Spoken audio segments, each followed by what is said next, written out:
Pastor Straker, could you lead in on that question also? Yes, well, unfortunately, the president has his own version of history, and he has his own opinion on certain matters, but he is inaccurate when it comes to the facts. He has talked about criminal justice, and he did pass the First Step Act and some of these other reforms, and he likes to talk about HBCUs and what he's done for them, and tax breaks and opportunity zones and these kinds of things. But the reality is, if you really look at what has been happening with the unemployment numbers, they have been trending all the way back to the Obama era. And when you look, you see that he's really gleaning off of the work of the previous president. And so for him to say that he's done the most for African-American people in history, I mean, when you look at Lincoln, I think history will say that Lincoln, through the Emancipation Proclamation, has done more. I think history will show that even Ulysses S. Grant, the during of the Department of Justice and empowering the Attorney General to go after the Ku Klux Klan, that was significant.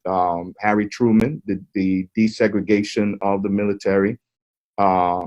LBJ, the Voting Rights Act, 65, even the Civil Rights Act of 64. And so let's talk about President Obama, the Affordable Care Act, which was extremely significant to helping African-American people, and it fought against anti-poverty here in America, which unfortunately many of our people deal with. So I think President Trump, you know, he likes to promote himself and tout his successes and achievements, but history has a different revelation as to what the facts are as opposed to his opinion.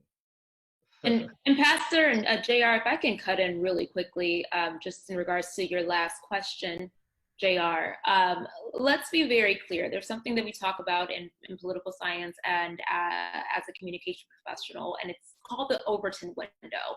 And so basically the concept is moving something to what seems more normal, more palpable. So when we hear sentiments like abolish the police or cancel rent indefinitely and things like this, those bills are being introduced in order to move the Overton window so that people can feel like they're more normal. Now, what President Trump, and I mean, again, not my president, but you know, we're here, what he has managed to do is shift it in such a way that the things we're seeing and we would typically be able to rationalize now are just more normalized in conversations.